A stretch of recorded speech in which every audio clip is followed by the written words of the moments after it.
Good morning, or I think it's actually almost afternoon here. Um, I wanted to take a moment here just to hop on and say that it's really, really important to be aware of how the entity of social media and the internet can siphon and extract energy, life force, and time in very, very subtle and sneaky ways. I wanted to share something that happened to me just a little bit ago. Um, I am trying to spend a little bit more time on a specific social media platform where I'm trying to legitimately grow my outreach, both as just an individual and an energy work practitioner who specializes in transformation and all that involves. So, there is a man on that platform who, while he is a little bit abrupt and unpolished at times, has a pretty big following based on masculine and feminine energies. And you guys know I speak about this at length. I have a very nuanced view and approach of this. This man actually had a good post, and he triggers people. He triggers people because he's tapping into stuff that is complex, and he makes no apologies for it. And many, many women come to his comment section triggered. And because he doesn't trigger me, I trigger other women.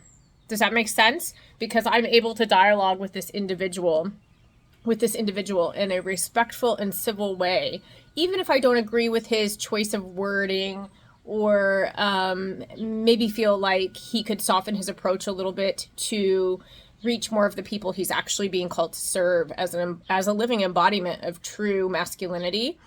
A woman that I've never interacted with came at me in his comment section, essentially saying that she couldn't feel any energy in my words, and accusing me of just typing words and not, I guess, sending the appropriate energy signature that she felt was authentic. Now, I see in a way, and also see this cute little thing that either my daughter or our neighbor girl drew on the porch many years ago. I just noticed it. It's really sweet. It's sweet to see, the kids grow up, because gosh, they really do. Anyway, so what I wanted to mention about the way that I see and the clarification and refinement process that I have been rapidly called into in order to be the conduit stream for the divine in the work that I do for both the dark mother goddess archetypes that I am a living embodiment of, and for the solar impulse, the spirit of the Christ, who I work with extensively in all healing capacities. And remember, all healing is self-healing. I am a stream for this. I am not healing you. You are choosing to integrate. We are already whole, and instead of healing, I often say remembering. We are remembering our way back to wholeness. But anyway, point of the video is this woman tried to get me to engage in an online argument with her. This woman who is another practitioner. I looked at her profile and offers combo. And what I wanted to mention here is in the way that I could see she was full of anger, full of repressed emotions, full of thought forms, full of entity attachments.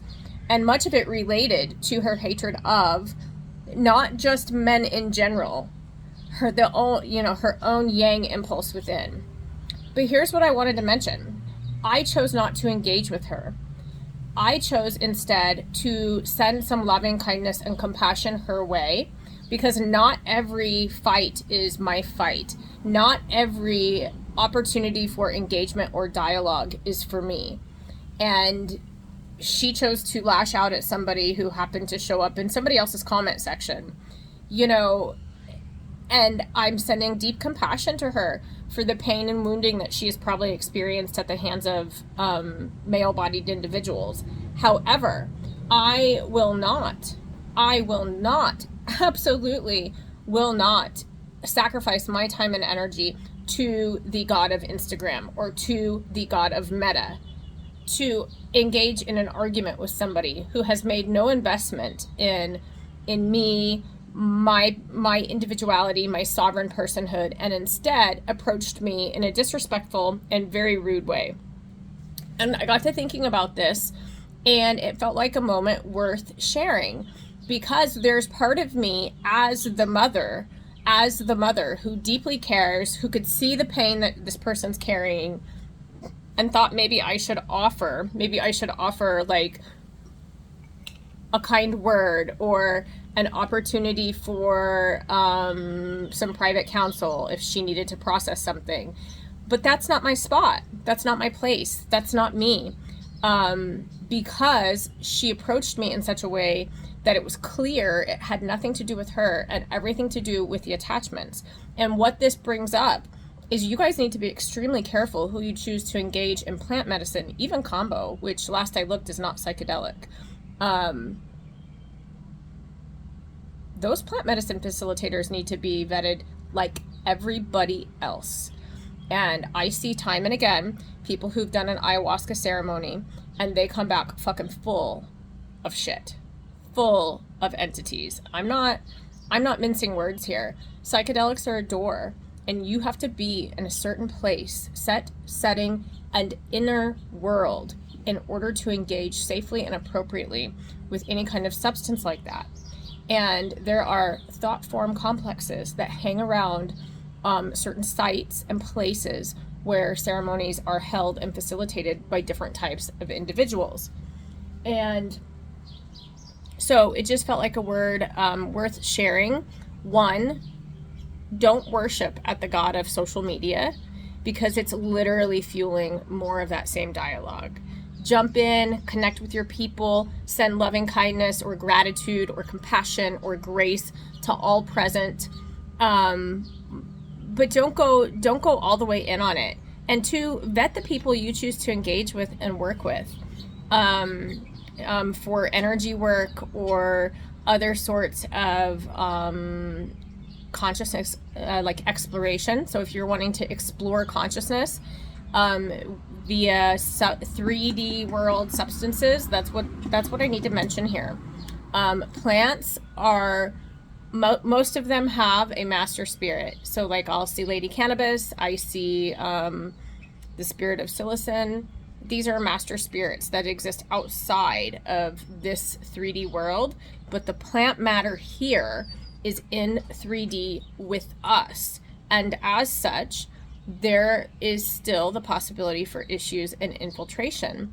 And that's why it's important to respond to that knowledge accordingly. It doesn't mean mushrooms are bad. It doesn't mean that these opportunities are all an attempt to get you or to attach. But I see so much of this coming up in energy work practice when I work with people that it really is worth mentioning again and again.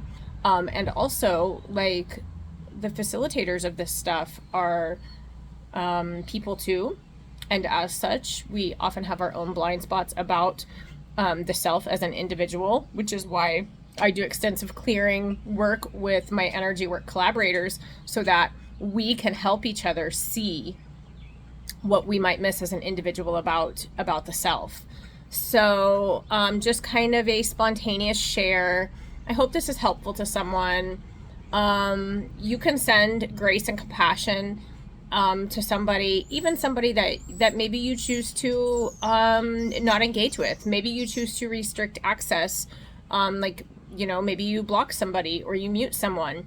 That doesn't mean that you hate them or that you are even making a direct opinion, that you're stating anything about them as an individual.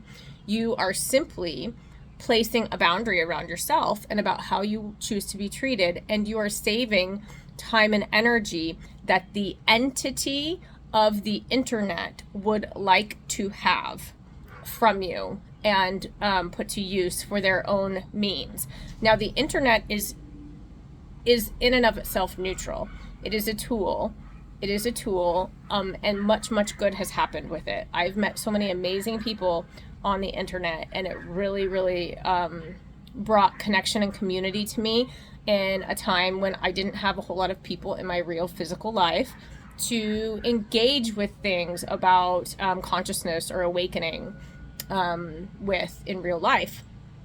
But there is an issue of the powers that were trying to use the internet in ways that benefit them and that don't actually uplift or encourage or lead to further awakening here in the midst of the dream for humanity. So again, just wanted to share. I hope this is helpful. I have a session time or two this week yet. If anybody is interested in snagging a one-on-one session with me, I'd be honored to meet with you. I'm also announcing a new 6 to 8 week program that will be open to 3 people at half price before the price doubles to its regular price later on today. This will be a depth exploration in which we'll meet 4 times for 45 minutes to about 3 hours, depending on what you need, and what modality we decide is going to most benefit you that day. And we'll have, messaging or email contact in between meeting and make some amazing transformation happen your way. So anyway, thank you guys for listening. I appreciate you. I will talk to you soon. Bye.